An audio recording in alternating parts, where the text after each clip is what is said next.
অন্নপূর্ণা প্রকল্পের মাসিক ৩,০০০ টাকা পেতে হলে আপনার আবেদনটি সম্পূর্ণ অনুমোদিত হতে হবে এবং স্থানীয় পঞ্চায়েত বা ব্লক অফিসে গিয়ে প্রয়োজনীয় নথিপত্র দিয়ে ভেরিফিকেশন বা যাচাই করতে হবে। তোমরা যদি এই অন্নপূর্ণা ভাণ্ডারের টাকা পেতে চাও এই মাসের শুরুতেই তোমাদের এই নথিগুলি তোমাদের পঞ্চায়েত বা যে বিডিও অফিস বা ব্লক অফিস আছে তোমাদের গিয়ে ওই যে নথিপত্রটি নিয়ে তোমরা এখানে ভেরিফিকেশান করে নেবে। তোমাদের ওই ভেরিফিকেশানের মাধ্যমে তোমাদের এই অন্নপূর্ণা ভাণ্ডারের টাকা দেওয়া হবে। এছাড়া বলা হয়েছে আপনার এলাকা বা পঞ্চায়েত অফিসে থেকে ভেরিফিকেশান ডাক পাঠালে আধার কার্ড, ভোটার কার্ড ও অন্যান্য যে নথিপত্রগুলো আছে সেগুলি তোমাদের যাচাই প্রক্রিয়া সম্পূর্ণ করতে হবে। এই যাচাই প্রক্রিয়া সম্পূর্ণ না করা অবধি তোমাদের এই অন্নপূর্ণা প্রকল্পের টাকা দেওয়া হবে না। এই অন্নপূর্ণা প্রকল্পের টাকা তোমাদের পেতে হলে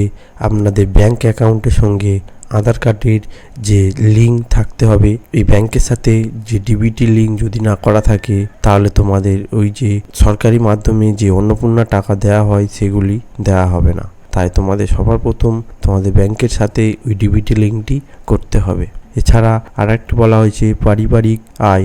সরকারি নিয়ম অনুযায়ী আপনার পরিবারে মাসিক মোট আয় যদি ১ লক্ষ টাকার কম হয় তাহলে তোমাদের এই অন্নপূর্ণা ভাণ্ডারে টাকা দেওয়া হবে। তোমাদের ১ লক্ষ টাকার নিচে তোমাদের যদি এই আয় হয়ে থাকে তাহলে তোমরা এই অন্নপূর্ণা ভাণ্ডারে টাকা পেয়ে থাকবে। অন্নপূর্ণা ভাণ্ডারে টাকা পেতে গেলে আপনাদের যে আবেদনপত্রটি অনুমোদন অ্যাপ্রুভ হয়েছে কিনা সেটি তোমাদের দেখতে হবে। সেটি এই অ্যাপ্রুভ হয়েছে কিনা দেখার জন্য তোমাদের নিজস্ব যে পঞ্চায়েত অফিস বা ব্লক অফিস আছে সেখানে তোমরা গিয়ে এই নথিপত্রটি দেখে নেবে।